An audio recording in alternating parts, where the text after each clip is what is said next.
In 2026, the smartest people won't be the loudest, they'll be the quietest and the most prepared. See, in life, trees that bear fruit bend down, empty vessels, they make the most noise. If you keep announcing your moves, the world starts voting on your life, and the moment people vote, doubt enters, comparison enters, pressure enters. Today, I want to talk about one forgotten superpower: moving in silence, working so quietly that success becomes the announcement. When you keep everything loud, your mind becomes noisy as well. And when the mind is noisy, energy starts leaking without you realizing it. Silence protects your energy because energy is sensitive. It responds to attention. Where attention goes, energy flows. The moment you tell people what you are planning to do, something very strange happens inside you. Your brain receives a false sense of achievement. You haven't done the work yet, but the appreciation, the reactions, the wow, and the great idea start arriving early. And when reward comes before effort, discipline weakens. This is why many people feel motivated after talking about their goals. But a few days later, they feel empty, not tired from work, tired from stalking. Every conversation costs energy. Every explanation costs energy. Every justification costs energy. And when you explain your dreams to 10 people, you are not multiplying motivation, you are dividing focus. Silence is not weakness. Silence is conservation. Think about your phone battery. If you keep too many apps running in the background, the battery drains faster. Even if you are not using the phone. Your mind works the same way. When too many people know your plans, their expectations, questions, doubts, jokes, and comparisons keep running in the background of your mind. Did they approve? What will they say if I fail? What if I change my plan? What if I disappoint them? This mental noise quietly steals your strength. Silence protects you from unnecessary emotional expenses. Because not every reaction is supportive. Some reactions are not negative, but they are heavy. They make you start proving instead of progressing. And let me tell you something very honest. Most people don't listen to understand you. They listen to measure themselves against you. Some will compare. Some will compete. Some will doubt. Some will casually discourage you for your own good. And even if they say nothing, their silence can still disturb your peace. When you move in silence, you move with purity. Your actions remain clean. Your intentions remain intact. You are working for growth, not applause. Silence also protects your energy from ego. Because the more you talk about what you're going to do, the more your identity gets attached to it. And when identity gets attached, fear increases. Now it's no longer I am trying something. Now it becomes this is who I am, Paul. So if you fail, it feels like as you failed, not the attempt. Silence keeps your ego out of the process. It allows you to experiment, to change direction, to learn quietly, to fail privately, and to rise confidently. Have you noticed something? The most dangerous distractions don't come from enemies. They come from unnecessary conversations. Someone asks, "What are you doing these days?" And you spend 20 minutes explaining your future instead of building it. Someone gives advice you didn't ask for. Now you spend the whole night thinking whether they are right or wrong. Someone laughs lightly at your idea. You say you don't care, but your energy says otherwise. Silence saves you from these leaks. Nature itself respects silence. A seed grows in darkness. A child grows in the womb. Diamonds form under pressure, quietly. Nothing powerful announces itself while it's becoming powerful. When you work silently, your energy stays focused. Your mornings feel lighter. Your decisions feel clearer. Your confidence becomes internal, not borrowed. You stop needing people to believe in you because you believe in the process. And the most beautiful part, when success finally arrives, it arrives with peace. No anxiety of what will people say, no pressure to maintain an image, no exhaustion from explaining how hard it was, just calm satisfaction. So if you want to protect your energy in 2026, stop leaking it through unnecessary words. Let your effort absorb your attention. Let your work consume your thoughts. Speak less, build more, and one day, without saying a single word, your results will speak so loudly that silence will become your signature. Not everyone deserves access to your plans, and understanding this single truth can save you years of confusion, frustration, and self-doubt. We often assume that because someone is close to us, they automatically qualify to hear our dreams. But closeness in relationship does not always mean closeness in mindset. See, every person listens to your plans through the lens of their own experiences, fears, limitations, and beliefs. They don't hear your future, they hear as their past. So when you tell someone your plans and they respond with doubt, it's not always because the plan is weak. Sometimes it's because they once failed at something similar, and instead of healing that failure, they unknowingly project it onto you.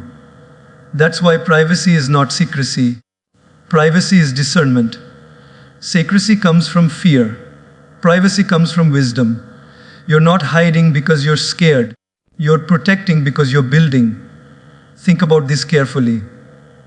When a plan is new, it is fragile. It doesn't need opinions. It needs time. But people are impatient listeners. They want instant clarity, instant proof, instant results. When you can't give them that, they start filling the gaps with assumptions. They ask questions you're not ready to answer. They suggest changes you're not ready to make. They highlight risks you already know about. And slowly, without realizing it, your confidence starts outsourcing itself to other people. You begin adjusting your dreams so it sounds more acceptable. You shrink it so it sounds more realistic. You soften it so it doesn't make others uncomfortable. This is the danger of giving early access.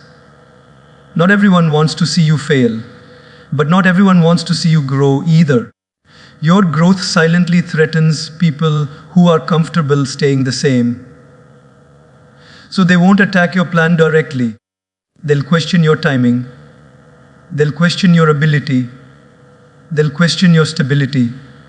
All wrapped nicely in concern. And because they sound caring, you listen. But here's the truth. A dream explained to the wrong person starts needing defense. And anything that needs constant defense starts losing power. Privacy gives your dream oxygen. It allows it to grow without interference. When you keep your plans to yourself, something beautiful happens. You stop performing, you stop convincing, you stop proving, you start working. You wake up with clarity instead of confusion. You move with intention instead of explanation. You make decisions based on alignment, not approval. And let's be honest, most people don't need to know what you're doing. They just want something to talk about. Information travels faster than understanding. And once your plan becomes public property, everyone feels entitled to an opinion. If it works, they say, I knew it. If it doesn't, they say, I warned you. Either way, peace is lost. If privacy protects your peace, it also protects your flexibility. When fewer people know your plans, you're allowed to change them. You're allowed to pivot. You're allowed to pause. You're allowed to restart without the pressure of explaining why. But when everyone knows your direction, changing course feels like failure, even when it's growth. You stay stuck not because the path is right, but because too many people are watching. Wisdom knows this. Not every chapter needs an audience. Some chapters are meant to be written quietly. Even in ancient times, knowledge was passed selectively. Not everyone was taught everything, because not everyone was ready. Your plans are also a form of knowledge. They deserve the same respect. Share them with people who have earned that access, people who have walked ahead of you, people who can guide, not confuse, people whose silence is as supportive as their words. And sometimes that person is just you. You don't always need advice. Sometimes you need trust in yourself. Privacy strengthens self-trust. It tells your mind, I don't need permission to begin. It tells your heart, I don't need applause to continue. And when the results finally appear, they appear grounded, stable, undeniable. No debates, no explanations, no long speeches, just quiet confidence. So remember this, your life is not a group project. Your destiny does not need a committee.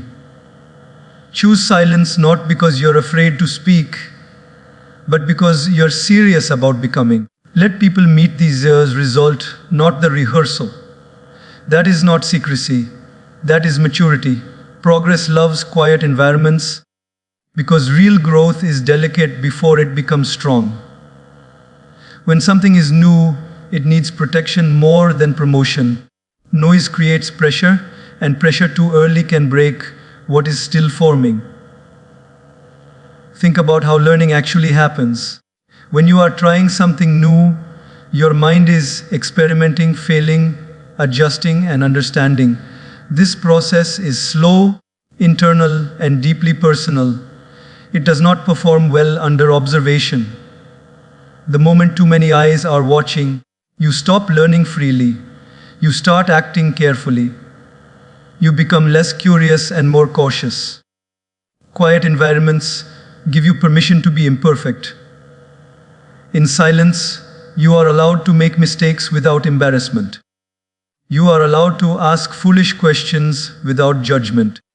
You are allowed to try again without explaining why the first attempt failed. But when progress becomes public, mistakes feel heavier, every error feels recorded, every delay feels like a disappointment. And so, instead of moving forward honestly, people start pretending to move forward confidently. Silence removes that performance pressure. A quiet environment also protects you from comparison. When you work loudly, you constantly measure yourself against others. Their speed becomes your stress, their success becomes your insecurity. But growth has its own rhythm. Some paths require patience, some require endurance, some require long periods of invisible effort. In silence, you respect your own pace. You stop rushing outcomes just to look successful. You stop forcing timelines that are not aligned with your reality. You stop chasing validation instead of mastery. Noise pushes urgency, silence allows depth, and depth is where real progress happens. Quiet environments help you develop skill instead of image. When no one is watching, you focus on getting better, not looking better. You spend more time practicing than posting, more time refining than explaining, more time building foundations than decorating walls. And foundations are not glamorous. They are repetitive. They are boring. They require consistency without applause. Only silence supports that kind of work. There is also emotional safety in quiet progress. When no one knows exactly what stage you're in, you feel less pressure to be strong all the time. You don't have to pretend confidence when you feel unsure. You don't have to smile when you feel stuck. You don't have to justify slow days. This emotional honesty keeps burnout away. Many people don't fail because they are incapable. They fail because they are exhausted from pretending. Quiet environments allow you to be real. They also sharpen focus. When you're not constantly updating people on your journey, your attention stays with the journey itself. Your mornings become intentional. Your evenings become reflective. Your mind stops rehearsing explanations and starts reviewing actions. And with focus comes clarity. Clarity about what works, clarity about what doesn't, clarity about what needs to change. Noise distracts you with reactions. Silence connects you with reality. Progress also needs space to mature. Just like fruit picked too early lacks sweetness, growth revealed too early lacks stability. You might achieve something quickly, but without depth, it doesn't last. Quiet growth takes longer, but it holds stronger. It allows confidence to develop from competence, not compliments. It allows discipline to form without external pressure. It allows identity to emerge naturally, not artificially. And when confidence comes from inside, it doesn't shake easily. Quiet environments also protect your motivation. When progress is private, motivation comes from purpose, not praise. You work because it matters to you, not because people are watching. This creates consistency. And consistency, not intensity, creates lasting success. When the environment is quiet, setbacks don't feel public. They feel instructional. You don't panic when something doesn't work. You analyze it, you adjust, you continue. But in noisy environments, setbacks feel humiliating. They trigger self-doubt and defensiveness. Silence removes that emotional weight. And finally, quiet progress builds inner stability. You learn to trust the process without needing reassurance. You stop asking, "Am I doing enough?" You start asking, "Am I doing what matters?" This shift changes everything. When progress matures in silence, the outcome speaks with authority. Not because it was announced, but because it is solid. People don't need explanations. They feel the substance. So if you want real progress, create quiet around your efforts. Protect your early stages. Respect your pace. Let your growth happen where there is less noise and more truth. Because what is built quietly stands confidently when it finally steps into the light. People test your ideas before life does, and that is often where the damage begins. Life tests you with experience. People test you with opinions. And the problem is, opinions come early, loud, and without responsibility. When you share an idea with someone, they don't test it the way reality will. They don't test it with effort, patience, or commitment. They test it with assumptions. They ask questions that sound intelligent but are rooted in fear. What if it doesn't work? Has anyone else done this? Do you really think this is practical? These questions don't strengthen the idea. They shift your focus from building to defending. Instead of exploring possibilities, you start justifying choices. Instead of improving the plan, you start explaining it. And slowly, the energy that should have gone into action gets consumed by arguments that lead nowhere. Life's tests come with lessons. People's tests come with doubts. And when doubts arrive before discipline is built, they shake you. Most people are not trying to destroy your idea. They are trying to protect their understanding of the world. Your idea challenges their comfort. It threatens their belief about what is possible. So they respond with logic that supports their limitations, not your potential. They test your idea using their courage, not yours. Their risk tolerance, not yours. Their experiences, not your vision. That's an unfair test. An idea needs incubation.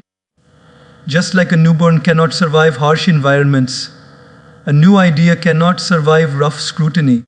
Before life tests your idea with results, failure, and growth, people test it with premature judgment.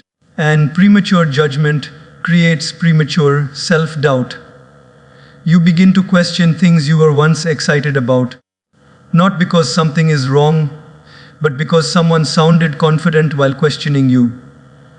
Confidence is contagious. Even when it's wrong, one strong opinion can overpower 10 weak convictions. This is why timing matters. An idea needs to be tested by doing, not by debating. Reality will test your plan through effort, through obstacles, through feedback that comes from results, not assumptions. But when people test your idea first, you might abandon it before reality even gets a chance. Many dreams die in conversations, not in failure. You walk away thinking, maybe this isn't for me, when the truth is, maybe this wasn't for them. Life's tests are honest. They show you what works and what doesn't. People's tests are emotional. They reflect fear, jealousy, confusion, or limited exposure. And because they speak with concern, you listen. But concern without understanding becomes limitation. When too many people test your idea early, you lose ownership of it. It stops feeling like a personal calling and starts feeling like a group approved project. You begin modifying it to reduce criticism instead of increasing effectiveness. The edges get softened. The ambition gets trimmed. The originality gets diluted. Eventually, the idea becomes safe, and safety kills greatness. Life would have tested your idea with resistance that builds resilience. But people test it with doubt that builds hesitation. Hesitation is dangerous. It slows momentum, it weakens commitment, it invites procrastination disguised as thinking it through. And while you're thinking, time moves on. Another damage caused by early testing is confusion. Different people test your idea in different ways. One says it's too risky. Another says it's not ambitious enough. One says start now. Another says wait for the right time. And now your mind is split. Instead of one clear direction, you carry 10 conflicting voices. Instead of inner guidance, you have external noise. Life tests are linear, people tests are chaotic. Life says, try this, see what happens, adjust. People say, what if, what if, what if? And too many what ifs stop the let me try. Silence protects your idea from unnecessary testing. It allows you to take it to the only examiner that matters, experience. When life tests your idea, it doesn't judge you, it trains you. Failure becomes feedback, difficulty becomes skill, delay becomes discipline. But when people test your idea, failure becomes embarrassment, difficulty becomes self-doubt, delay becomes shame. That emotional weight is heavy. And finally, understand this. Life will test you anyway. You cannot avoid that exam. So don't add extra exams from people who won't sit with you during the preparation. Let your ideas face reality first. Let them grow through action. Let them earn confidence through results. And when people finally see what you've built, they won't ask questions. They'll ask how you did it. That is when testing turns into respect. Execution matters more than explanation because life rewards what is done, not what is discussed. Many people are brilliant talkers. They can explain their vision with passion, detail, and confidence. They can describe what they do, how they will do it, and why it will work. But explanation, no matter how impressive, does not create outcomes. Action does.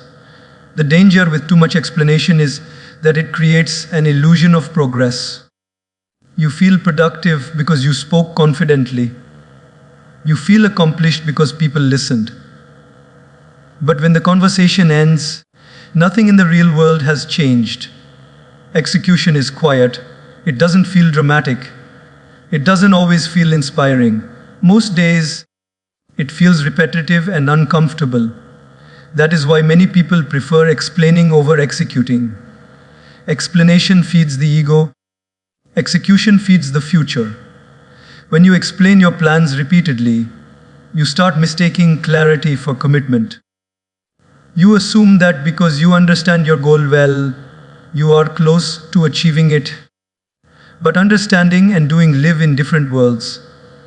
Life doesn't measure intentions, it measures movement. You can explain a workout routine perfectly and still be unhealthy. You can explain a business idea clearly and still be broke. You can explain discipline beautifully and still be inconsistent. Execution closes that gap.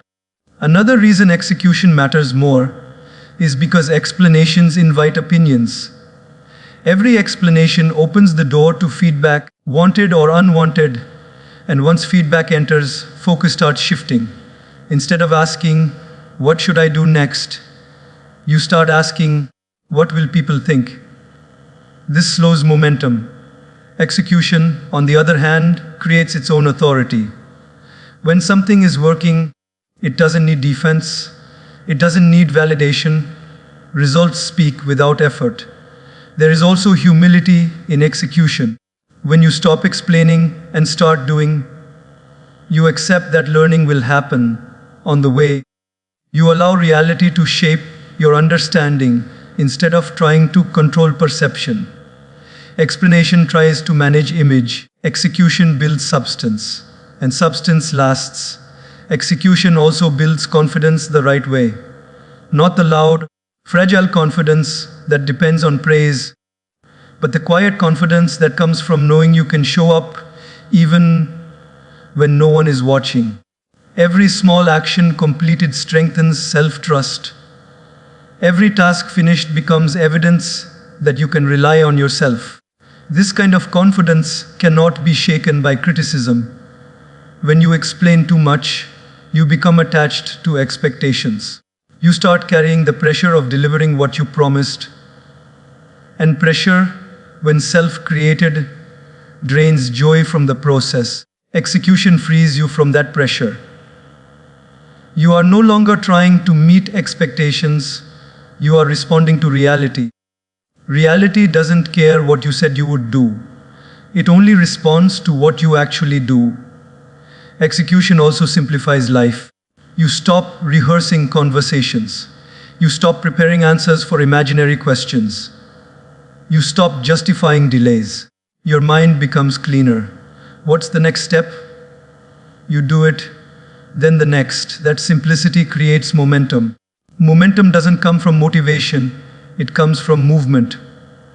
And movement comes from execution. Another important truth is that explanation often comes from insecurity. When we are unsure, we talk more. We explain to convince others, and sometimes to convince ourselves. But when you are executing consistently, you don't need to convince anyone. Your direction becomes clear through your actions. People stop asking, "What are you planning?" They start noticing, "You're really serious about this." Execution changes how people treat you. Not because you spoke differently, but because you moved differently. Also, explanation fixes ideas in the mind. Execution allows ideas to evolve. When you explain something publicly, you feel pressure to stick to it. Even if you learn something better later, execution keeps you flexible. You adjust based on results, not reactions. This adaptability is powerful. Life is unpredictable. Plans change, conditions shift. Execution keeps you aligned with reality instead of stuck in old explanations. And finally, execution respects time. Time doesn't wait for clarity, confidence, or perfect understanding. It moves. While you are explaining what you plan to do someday, someone else is already doing something imperfect today. And imperfect action beats perfect explanation every single time. Because results don't come from ideas, they come from effort. So choose execution. Let your days be filled with work, not words. Let your progress be measured in steps taken, not speeches given. And when success arrives, you won't need to explain how it happened. Your work will already have said everything that needed to be said. Silence builds emotional strength in a way that noise never can, because it teaches you how to stand without leaning on external validation. Most people don't realize how much of their emotional energy is tied to reactions. A compliment lifts them, a comment disturbs them, a question unsettles them, a lack of response makes them anxious. When your life is loud, your emotions become reactive. You start living on feedback instead of inner stability. Silence breaks that dependency. When you stop announcing what you're doing, you stop waiting for approval. And when you stop waiting for approval, something powerful happens inside you. You start listening to yourself. At first, this is uncomfortable because without external voices, you meet your own thoughts more clearly. Your doubts become visible. Your fears become honest. But this is not weakness. This is strength being formed. Emotional strength is not about feeling confident all the time. It's about remaining steady when confidence is absent. Silence trains you for that steadiness. When no one knows what you're working on, there is no applause to push you forward. No encouragement to rescue you on slow days. No praise to boost your mood. You still show up. That consistency builds resilience. You learn to work without motivation, to continue without reassurance, to trust effort over emotion. This is emotional maturity. Silence also reduces emotional volatility. When you share less, fewer people can trigger you. Not every opinion enters your mind. Not every comparison reaches your heart. Not every judgment shakes your self-worth. You become selective about what affects you. And selectivity is power. When your journey is private, criticism loses its grip because criticism needs access to hurt you. Silence denies that access. You stop defending yourself. You stop explaining your choices. You stop reacting to misunderstandings. Reaction drains emotional energy. Silence preserves it. There is also deep courage in silence. It takes courage to work without recognition, to believe without witnesses, to commit without applause. This courage hardens your emotional core. You stop needing people to understand you. You stop needing people to agree with you. You stop needing people to validate your direction. Your peace becomes internal, not negotiated. Silence teaches patience with yourself. When progress is private, you are kinder during setbacks. You don't feel embarrassed for slowing down. You don't feel ashamed for changing pace. You don't feel pressured to look strong when you feel uncertain. You allow yourself to be human. That self-compassion strengthens emotional endurance. Noise demands performance. Silence allows honesty. In honesty, healing happens. Silence also helps you separate self-worth from outcomes. When fewer people know what you're aiming for, failure doesn't feel like a public verdict on your ability. It feels like information. And when failure is information, you grow.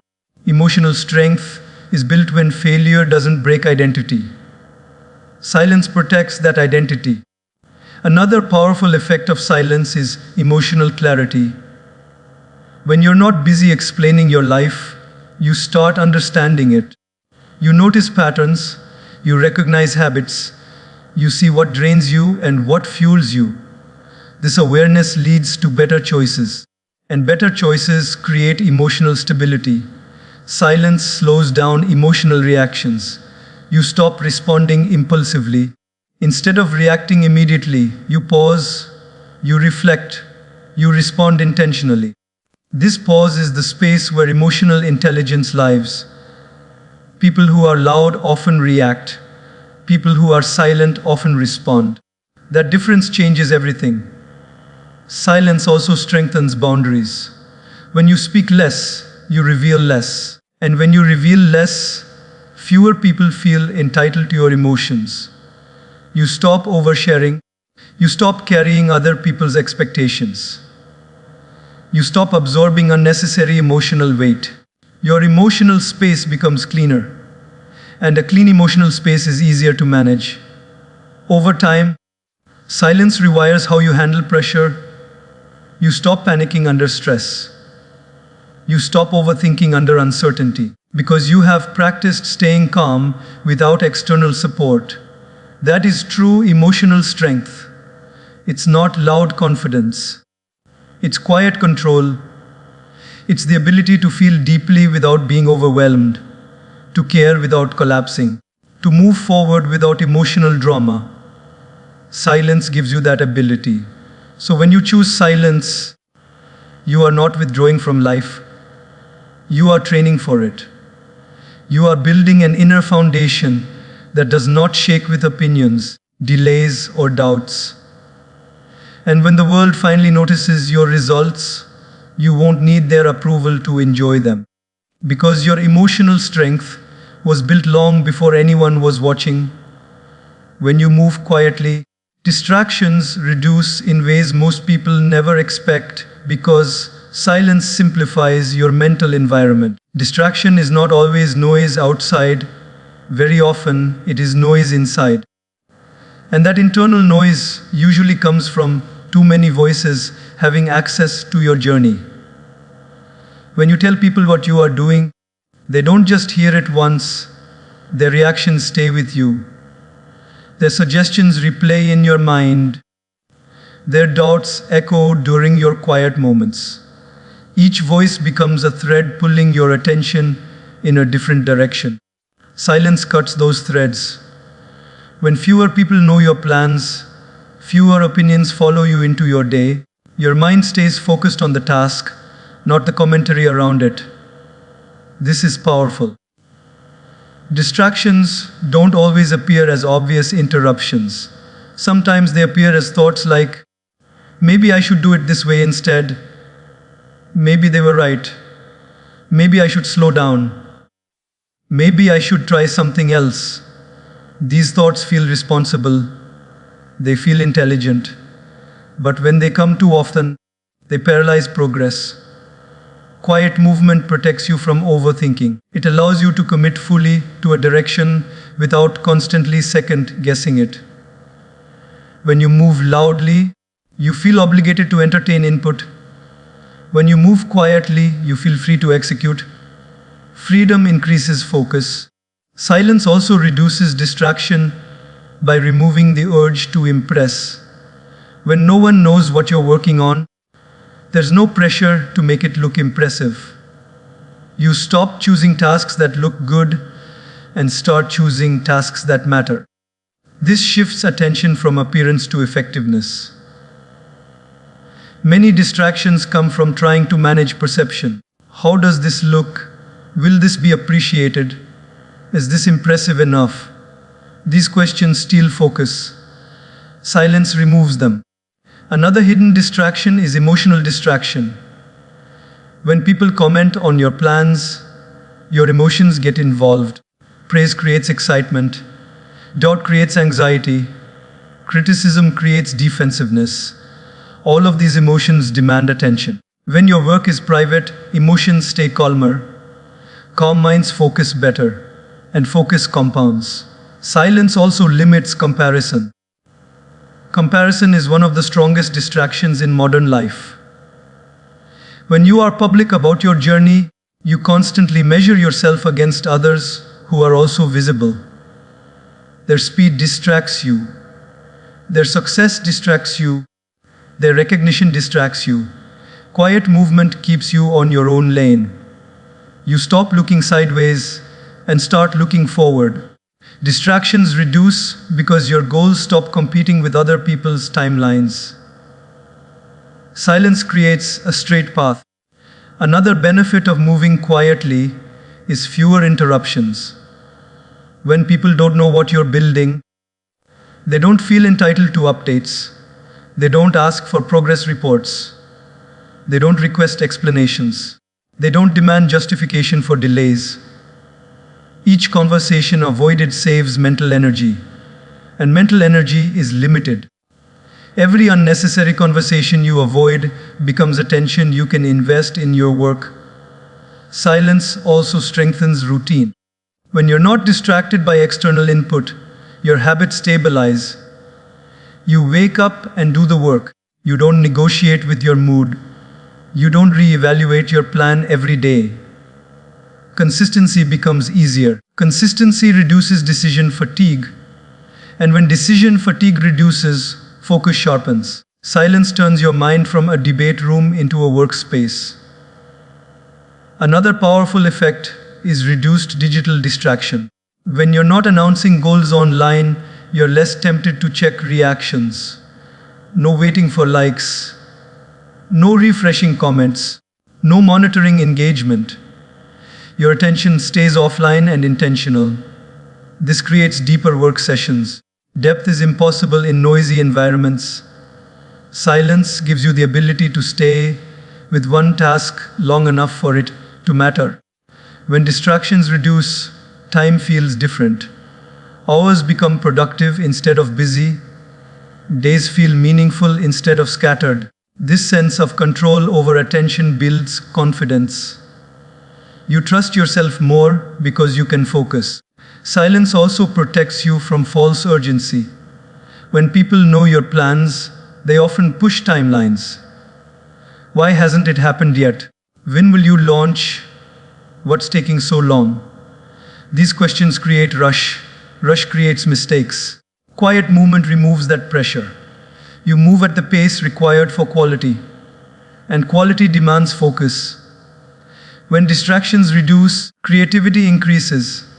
Your mind has space to think deeply, not just react quickly. Ideas connect, solutions appear, insights surface. This kind of thinking only happens in calm mental environments. And calm is created by silence. Over time, moving quietly trains your brain to value depth over stimulation. You stop craving constant input. You stop seeking endless updates. You start enjoying focused effort. That shift is rare and powerful. So when you choose to move in silence, you are not isolating yourself. You are protecting your attention. And attention is your most valuable resource. Because whatever holds your attention shapes your direction. And silence makes sure your attention stays exactly where it belongs, on the work that moves your life forward.